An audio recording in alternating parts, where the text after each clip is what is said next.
En sport, le président de la Fédération congolaise de football association a été ce mardi au salon présidentiel du stade de Martyrs de la Pentecôte. Constant Omari est allé remercier le ministre des Sports et Loisirs pour son implication dans les décisions du gouvernement de prendre en charge tous les frais de déplacement de clubs engagés au championnat de la Lina Foot. Celui-ci a également exprimé son inquiétude sur le décaissement de fonds alloué à la réhabilitation du stade de Martyrs.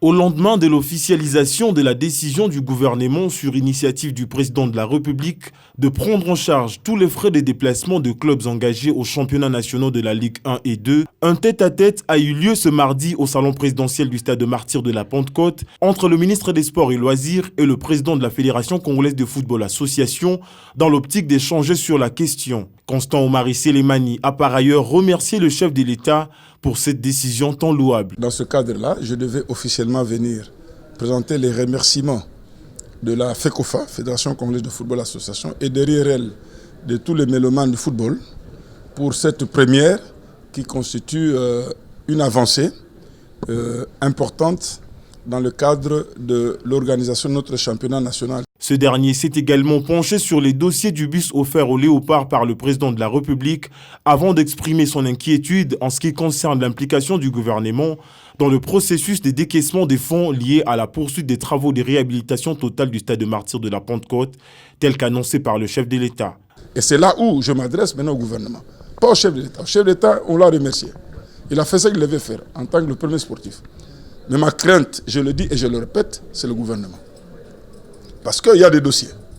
Quand je vois aujourd'hui, ça fait 2 mois qu'il y a un dossier qui est en train de moisir dans le cabinet du ministre des Finances sur le bus qui est une promesse du chef de l'État à l'équipe nationale, alors que le bus est déjà ici et qu'on arrive à me raconter qu'on ne sait pas débloquer les montants parce qu'il y a des problèmes de trésorerie. Mon inquiétude, c'est de savoir si effectivement le gouvernement sera en mesure de le faire. Vous vous rappelez, on avait sillonné avec le Premier ministre ici sur l'aménagement du stade. La veille du match contre le Libéria. Nous avons eu la visite avec le Premier ministre, nous avons visité tous les compartiments de ce stade. Donc le gouvernement était suffisamment sensibilisé. Mais est-ce qu'il fallait vraiment que le chef d'État revienne encore aujourd'hui pour donner instruction au gouvernement pour pouvoir financer cela? Et c'est là que je me pose la question. C'est ça mon inquiétude.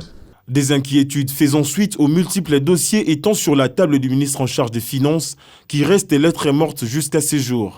Il est à cet effet demandé au ministre sectoriel de s'y activer dans un bref délai en vue de la matérialisation de la décision du premier sportif RD congolais, d'autant plus que ce stade demeure actuellement l'unique infrastructure sportive viable de la capitale.